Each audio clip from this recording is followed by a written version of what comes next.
Well, we got interested in racing back in the early 50s with an old flathead Ford. We run down at a place down at Warren, Stateline Speedway, and they closed in 53, so we needed a place to run race cars, so we decided to build a track at Skyline Speedway.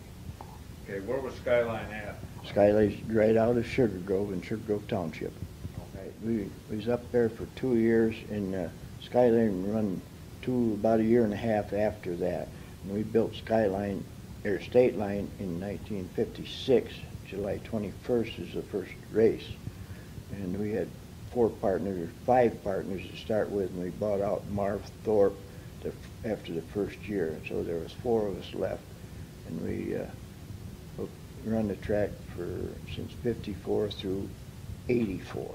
I don't know, up at Skyline, this partner of mine at the time, Cliff Goons, owned this farm up there, and decided to build a racetrack because Warren had closed the year. So we decided to make a racetrack up in this field. That was Dickey Bend, right? No, yeah, we raced at Dickey Bend in 53, and then they closed. What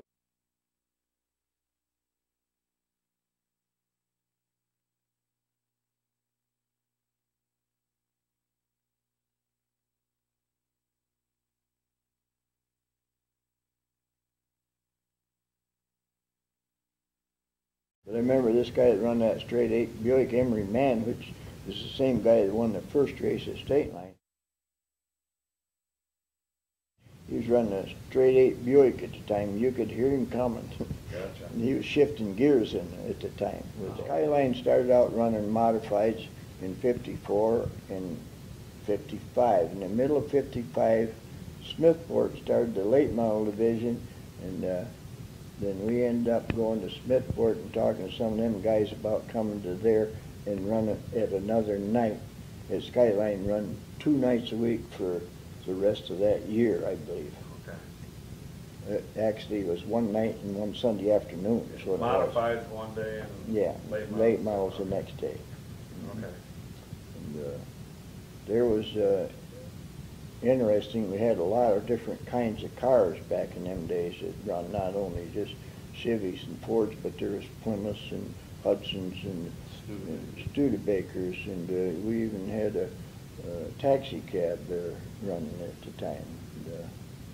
It's kind of interesting to know that it's drive what you bring, huh? Yeah, and if you had a problem with a car, you needed a drive shaft or something, you'd just go out in the parking lot, and somebody owned a car out there, they'd let you use the drive shaft and put it back in after the race, and maybe a radiator or anything come right out of the parking lot.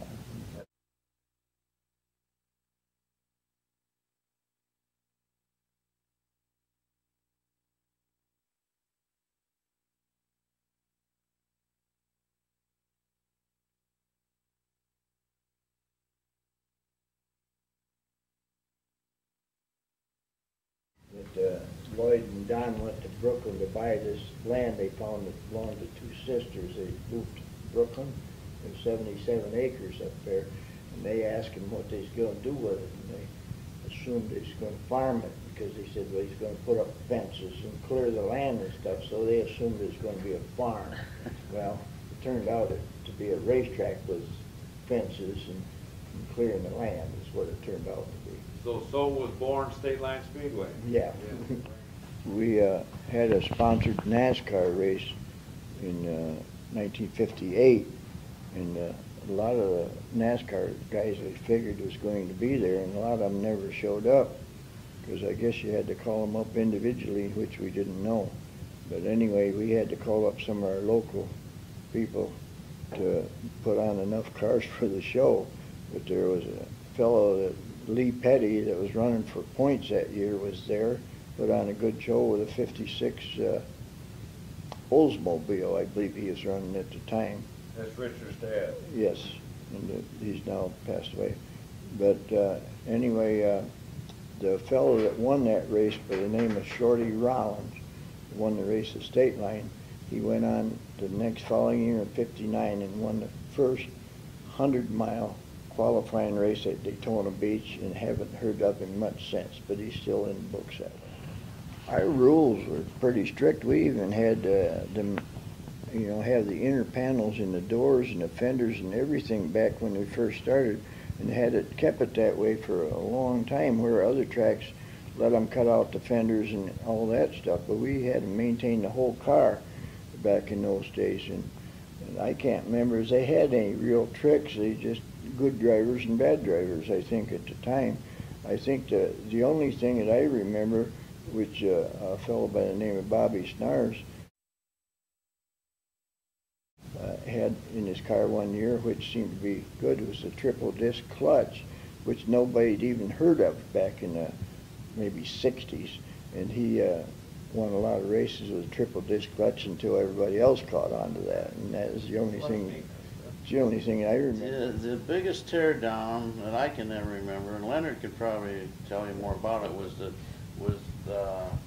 Busing car. Oh yeah. Straight away. We only allowed open rear ends at the time, no locked rear ends or any limited slip rear ends.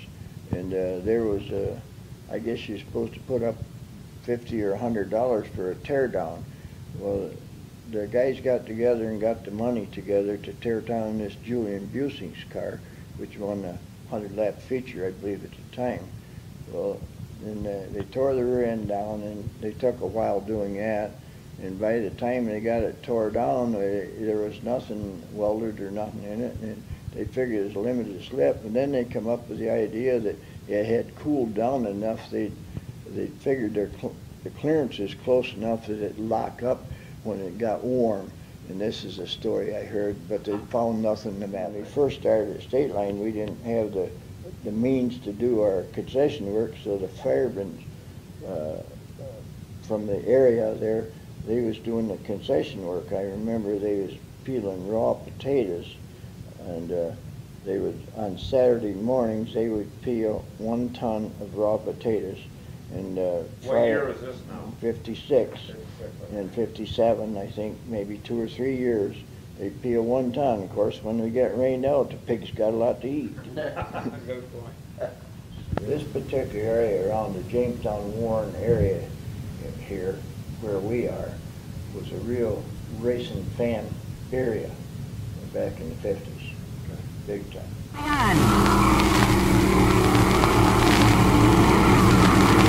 They're still all going, so your race is on.